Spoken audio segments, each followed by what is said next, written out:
Bonsoir à tous, comment ça va? I hope you're doing great. I'm so excited to show you what Richard did. So I told you yesterday he did a map and today he shared with me the rights to actually edit the map and we're going to share this with you. But before I want to show you how it works, it's absolutely fantastic. So this is a map of all of us and you're going to be able to add yourself. He started adding students because based on what we talked about in the chat, some of you told where you were, so he kind of assumed where you were, and he filled himself. Hello, Richard. So lovely to see you. Hello. Oh, there are more than one. Yeah, that's cool. Yeah, you can add a link as well. And I added myself. So here I am in Grenoble. How does this work? It's extremely simple. You just Google where you live. Let's say you live in Tokyo. So you pick Tokyo. You can put your address, but it's not the point. The point is just to see you on a massive map. And you click on Add to the map, and then you're going to edit this point. You click on Modify, and then we're going to just move this. And you put your name, for example, Jackie. You can say a little bit about something about yourself if you want. I think that's it. And then you hit Save, and you're going to edit this point so you can put yourself in another color, for example, I don't know, like kind of pink, and you can change your logo as well, for example a cyclist if you like to cycle, and that's it. And you can even add a photo of you, so these are mine, and just it's going to tell you here what you can pick. You pick a photo and then you add it, and that's it. It's super simple. I'm going to share the link with you, so don't erase anyone else, please. I'm going to erase, I'm not going to erase Jackie, I'll erase her later. And the idea is to see all of us in a map because it's so cool. There's nothing really you can do to break the map, but please just don't edit other people or delete other people. Maybe Richard will do that when lots of us are there, because the students here are fake, obviously. It's just the places that you mentioned where you were living. So it's going to be wonderful to see all of us fit in the map, and maybe we can catch up tomorrow to check that. And if it's too complicated, you don't have to worry at all, okay? Just tell us in the chat and one of us will fill you in. Maybe I can even fill you in during the chat. It's okay. It's fine. You don't have to worry about anything. The only thing you need is a Google account, which I kind of assume that you have if you're watching this on YouTube. So let's catch up tomorrow and see who is where, and that would be really lovely. Maybe we're going to have people here, maybe people here. I know we have Raoul who is there, and we have so many people in the US, in the UK, in France as well. So let's catch up on that tomorrow. I'm going to share the link in the comments and in the chat, and you can fill yourself in. And now let's work on today's tales. Are you ready? Today it's not scary, contrary to the past days that we've had. It's more a bit surreal, which I think it's cute. Let's read this one together. So for those who are new, we are reading the short stories called Nanofictions by a French author called Patrick Baud, and you have all the links in the description if you're interested in his work, and also some links to my site that might be of interest to you. Ready? Breathe in as usual, breathe out, and let's read 1, 2, and 3. Les mouches ont une espérance de vie de 3 semaines. Dans cette maison, elle se passait de génération en génération l'histoire de ce monstre géant et immortel qui essayait de les saisir au vol depuis des temps immémoriaux. Il s'appelait Cookie, c'était un chat âgé de 6 ans. Did you get it? Let's work on the first sentence together. and try to find the liaison. I see one. Did you spot it? Can you see it? Okay. So let's reread this one and I will give you the answer. 1, 2, 3. Les mouches ont une espérance de vie de 3 semaines. Here, la liaison is between ont and une. Ont une. Les mouches ont une espérance de vie de 3 semaines. Une mouche is a fly. Une mouche. Une mouche, it is a fly. Les mouches ont une espérance de vie. What is une espérance de vie? It's the same. It is life expectancy. Une espérance de vie. It is life expectancy. No. Expectancy. Une espérance de vie, it is life expectancy. La vie is life, l'espérance is expectancy. De 3 semaines, of 3 weeks. De 3 semaines. Les mouches ont une espérance de vie de 3 semaines. Of 3 weeks. This is pretty straightforward. Let's move on to the next one together. Ready? 1, 2, 3. Dans cette maison, elle se passait de génération en génération l'histoire de ce monstre géant et immortel qui essayait de les saisir au vol depuis des temps immémoriaux. Do you understand? Let's look at that. Dans cette maison, in this house. Okay, in this house. And this is where it becomes interesting. In terms of vocabulary, I mean.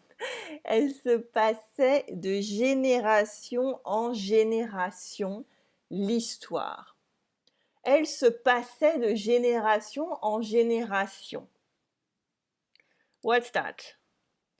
Passer, it is to give, to pass. For example, passe-moi le sel. Okay? Passe-moi le sel. Give me the salt. Or, je lui passe mon pot de crème solaire pour qu'il évite les coups de soleil. That's not my best French, but it's good. Je lui passe mon pot de crème solaire pour qu'il évite les coups de soleil. Pour qu'il évite d'attraper des coups de soleil.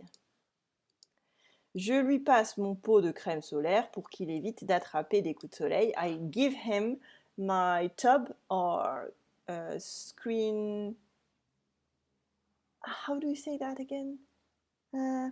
Sunscreen. Sunscreen, I think that's it. So that he avoid catching sunburns. Un coup de soleil is a sunburn.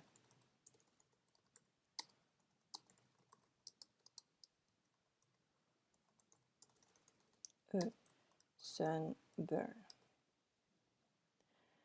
So passer is just to give to someone else, to pass. And here it is se passer.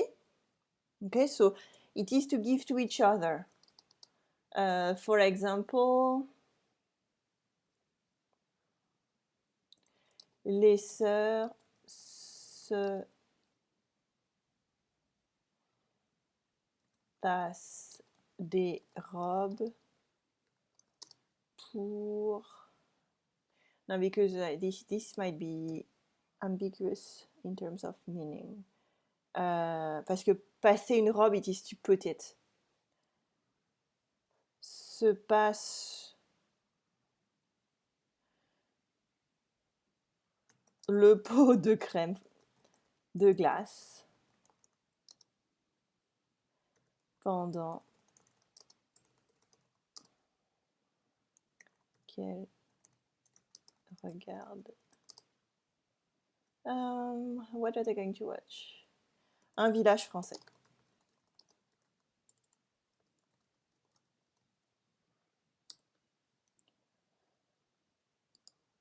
Les deux sœurs se passent le pot de glace pendant. Again, I'm not very inspired by examples now. Les deux sœurs se passent le pot de glace pendant qu'elles regardent un village français. Here it is to pass to one another. This sir is really just about giving it to each other. But you can also talk about yourself. For example, je me passe de l'eau sur le visage. And this is exactly what I wanted to show you.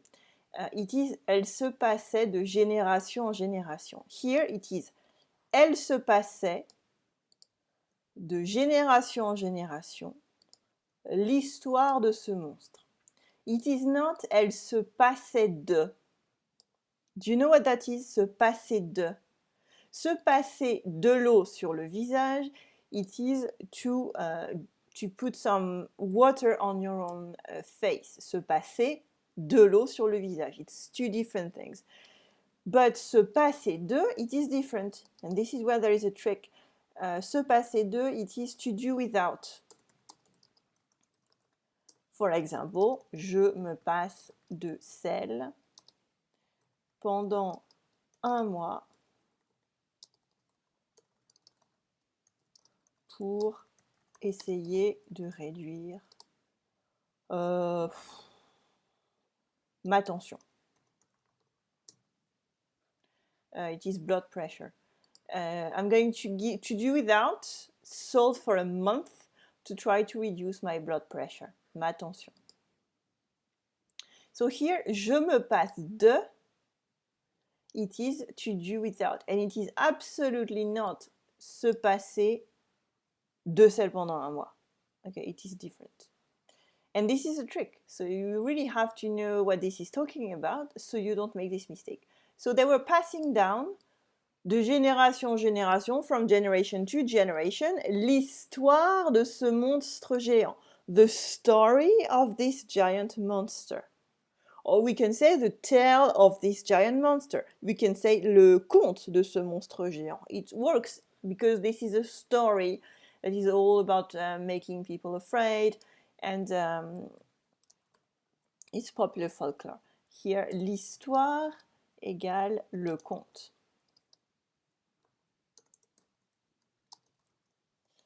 And history, it is l'histoire as well. It is the same. And there is no I here. History, it is l'histoire. So they were passing down from generation to generation the story of this giant monster, and immortel. Immortel is immortal. And again, today the vocabulary is pretty easy, and I think it's pretty easy because you get better as well. You're getting really, really good. This is what I see from the chat. Honestly, you've made loads of progress. And I have no idea what the session is today. Is it maybe 19th, 18th, something like that? And doing that every day, using your French every day, using your brain every day for making the sentences and thinking about French is really fantastic. So I'm sad that we have this opportunity now, but it's a good thing to actually put it to good use. Qui essayait de les saisir au vol depuis longtemps. Who was trying to catch them, essayer de les saisir, trying to catch them. Saisir, it is to catch. Au vol, when they were flying. Un vol is a flight. Un vol is a flight.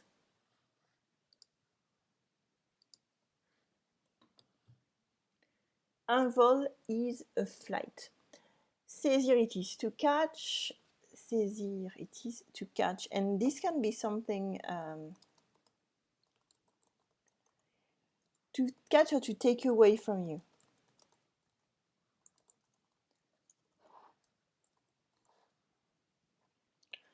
For example,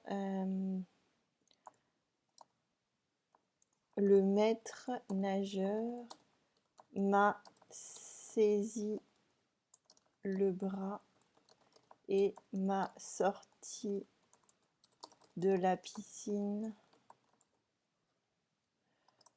au moment où j'allais me noyer.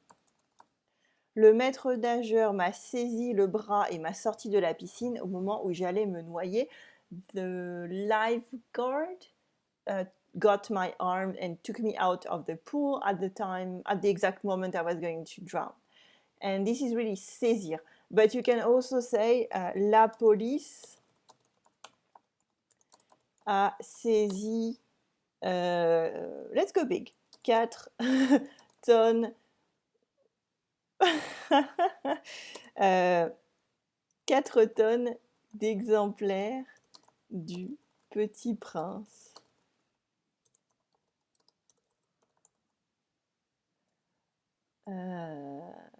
Contrefait. The police caught or took 4 tons of books of Le Petit Prince. And contrefait, it is when it's a fake. Contrefaire, it is to forge. Yes, it was forged. So forged books of Le Petit Prince. Yeah, that's a lot of books. Qui essaie de les saisir au vol during the flight depuis des temps immémoriaux. And I was very proud to try to teach you immémoriaux, but actually it's the same in English. And you could have said depuis toujours here. Depuis toujours. Un vol is a flight, and this applies to the flight of a bird, but also the flight of a plane. So for example, you can say un vol à destination de Tokyo. And des temps immémoriaux is that go beyond memory. You can see mémoire here. Mémoire. And you could have said toujours. Depuis toujours, this would have worked. Let's reread the sentence together and try to find la liaison. Dans cette maison, elle se passait, so the L is the flies, okay? De génération en génération, l'histoire de ce monstre géant et immortel. Remember la liaison de episode? Never ever do a liaison with A. Qui essayait de les saisir au vol depuis des temps immémoriaux. So here we have une liaison. Let's move on to the plot twist, the last sentence. Il s'appelait Cookie, so it is the monster, le monstre géant et immortel, s'appelait Cookie, he was called Cookie, c'était un chat âgé de 6 ans, it was a cat aged 6 years. And here, he could have removed the âgé, okay, he could have just said that. C'est un chat de 6 ans, that works. Âgé just adds a little bit of beauty in the sentence, but in terms of meaning, it doesn't mean anything. It doesn't add anything. Sorry, drinking some tea. Il s'appelait Cookie, c'était un chat âgé de 6 ans. He was called Cookie, it was a cat that was 6 years old. Âgé de 6 ans. We don't have this 6-year-old structure that you have in English, okay? Let's read the whole tale together, okay? And I'm going to explain. Ready? Breathe in, breathe out, don't forget. And let's read that together. Les mouches ont une espérance de vie de 3 semaines. The flies have a 3-week life expectancy, so it's very short. They cannot see many things during these 3 weeks. Dans cette maison, elle se passait de génération en génération l'histoire de ce monstre géant et immortel qui essayait de les saisir au vol depuis des temps immémoriaux. In this house, they were passing down from generation to generation the story of this monster, giant and immortal, which was trying to catch them in flight since forever. Okay? Des temps immémoriaux is really the expression where we use immémoriaux. Otherwise, we don't use it much. It's very literary. The question is, what is this monster that never dies? Il s'appelait Cookie. He was called Cookie. C'était un chat âgé de 6 ans. And here we have une liaison that I forgot to add. C'était un chat âgé de 6 ans. He was called Cookie. It was a 6-year-old cat. So the monster that never dies is actually a cat, but the cat lives much, much, much longer than the fly, so the flies think that he cannot be killed and he's never going to die. And this story shows that it's all a matter of point of view. And if there's something that we don't know, it's impossible to guess. And this makes a beautiful story. And long live Cookie, the cat. He doesn't seem to have killed enough flies to prevent the story from being passed down from generation to generation. So maybe he's not so good at catching flies. Ooh, it goes very fast. Let's move on to the next tale together. And we're going to start by reading it. Are you ready? Okay. Take your best French. Don't be afraid of making mistakes. And I want to hear you from here in Grenoble. Ready? 1, 2, 3. Ce puissant sorcier enferma ses ennemis dans des boîtes invisibles ou des boîtes invisibles. Et pour servir d'exemple, il les exposa sur les places des grandes villes dans des tenues ridicules. Ce qu'il n'avait pas prévu, cependant, c'est que les gens les prendraient pour des mimes. Oh, so the mimes are not what we think. They're not artists, they're prisoners. We have to help them next time we see one. Ce puissant sorcier, this powerful wizard, un sorcier, it is a wizard, un sorcier,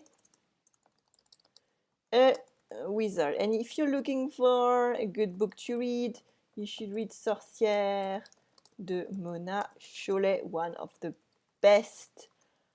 Well, she's awesome. She's a journalist. She's from Switzerland. And she wrote this book about the image of the witch in society and what really happened to witches and what it means. And it's so good. And it's one of the best sellers of the confinement because lots of women especially are talking about it and the others want to read it. So I highly recommend you do. It's a bit long and a bit technical if you don't have the vocabulary. But if you do, it's fantastic. It changed so many lives. It's factual. Okay, it's not a novel. Sorcière de Mona Chollet. Ce puissant sorcier enferma ses ennemis dans des boîtes invisibles. Enfermer, it is to lock down. To lock down. Enfermer. Fermer, it is to close. Okay. To close. Fermer. Ses ennemis, his enemies, dans des boîtes invisibles, in invisible boxes. Une boîte, non, pas une boîte. Une boîte, it is a box. And it's also a nightclub. Une boîte de nuit. It is a night box. And it is a nightclub, actually. Une boîte de nuit. Et pour servir d'exemple, and I saw that you have an expression for that, to serve as an example. To serve as an example. It is exactly the same as we have in French and you have in English. Il les exposa sur les places des grandes villes. Exposer, it is to display. Exposer. Here it is to display. It has other meanings, but here it is to display. And exhibition, do you know how we call this? Une exposition. An exhibition. However, an exhibitionist, it is someone who shows their private parts to the people who don't want to see them. So it's different. And yeah, exhibition in French doesn't have a good meaning. It really is about showing too much, and it's usually talking about showing your private parts. But it can be about your private life as well, but it really doesn't have a good meaning. Exposition, it is an exhibition. And the verb is exhiber, by the way, exhiber. Pour servir d'exemple, il les exposa sur les places des grandes villes. Une place is a square. I didn't know that actually.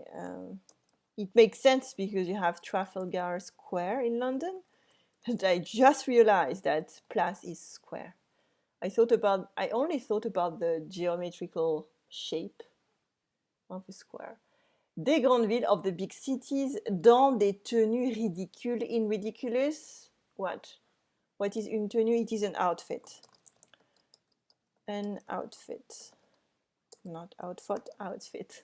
Une tenue is an outfit. Let's reread this one, find the liaison together. Ce puissant sorcier enferma ses ennemis. Here we have une liaison. Dans des boîtes invisibles. Yes, we can put it, but here it's not mandatory. Dans des boîtes invisibles, et pour servir d'exemple, il les exposa. Here we have une liaison. Sur les places des grandes villes dans des tenues ridicules. Okay. And what's the plot twist? Ce qu'il n'avait pas prévu, cependant, c'est que les gens les prendraient pour des mimes. Ce qu'il n'avait pas prévu. What he had not planned. Prévoir, it is to plan. Prévoir, to plan.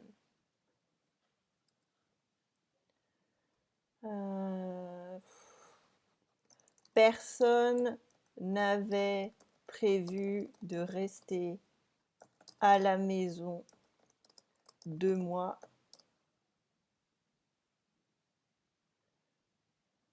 Personne n'avait prévu de rester à la maison 2 mois. Il y a 1 an. Non. Oh non, let's remove that. Let's put that. Personne n'avait prévu de rester à la maison 2 mois. No one had planned to stay at home for 2 months. Cependant, however, c'est que les gens les prendraient pour des mimes. That people will mistake them for mime artists. Prendre, it is to take. Prendre pour, it is to take as. So it is to mistake for. For example, tu m'as pris pour ta bonne, va ranger ta chambre tout de suite. Tu m'as pris pour ta bonne, va ranger ta chambre tout de suite. Did you mistake me for your maid? Go and clean or tidy your room immediately. Let's reread the sentence and we're going to reread the tale together. Ce qu'il n'avait pas prévu, cependant is however, c'est que les gens les prendraient pour des mimes. Oh no. Let's reread the tale and I'm going to translate. Ce puissant sorcier enferma ses ennemis dans des boîtes invisibles et pour servir d'exemple, il les exposa sur les places des grandes villes dans des tenues ridicules. This powerful wizard, he was locking down his enemies in giant, we can assume giant, invisible boxes, and he wanted these people to serve as example of what his power was, of how strong he was and what you should not do, which is annoy him. Il les exposa sur les places des grandes villes dans des tenues ridicules. He was displaying them on the public square of the big cities in ridiculous outfits. So here you're wondering what kind of ridiculous outfit is that, and are they like trying to escape what's going on. Why did I never see any of these people? Ce qu'il n'avait pas prévu, cependant, c'est que les gens les prendraient pour des mimes. What he had not planned, however, is that people will mistake them for mimes. And here you have the plot twist, is that what he had not planned, however, is that we would think they are mimes. But actually mimes are not mimes. They are people who are stuck in an invisible box. And the tale is all about this gesture that the mimes make, that they do as if they were stuck in a box. And the plot twist is that they actually are stuck in a box or beyond an invisible wall. They were put there by an evil wizard. So it's again a funny way to look at life, because now every time we see a mime, we're going to remember him. And the mimes are usually dressed in a fun way. And this is what the wizard decided they would wear, these ridiculous outfits. That's it for today. It was so good to be with you tonight. We'll see you tomorrow at 7:15 p.m. Paris time. And tomorrow will be a bank holiday in France. It is le 8 mai. And we are celebrating the end of the Second World War. Well, the end in France of the Second World War. And there won't be celebrations as usual. But if you check the news, there will be some things, I'm sure, in the media about what was planned for tomorrow and what you can have a look at. Don't forget to add your name to the map and your location. And again, if you struggle, don't break anything. Just let me know in the chat or in the comments. No, the chat is best if you can. So we can add you. So just put your city, tell us where you are. Remember, you just enter your city and you add your name, and it's super simple, and you can see other people. I wish you une bonne soirée, une bonne journée, maybe une bonne nuit, and I will see you tomorrow. À demain. Salut!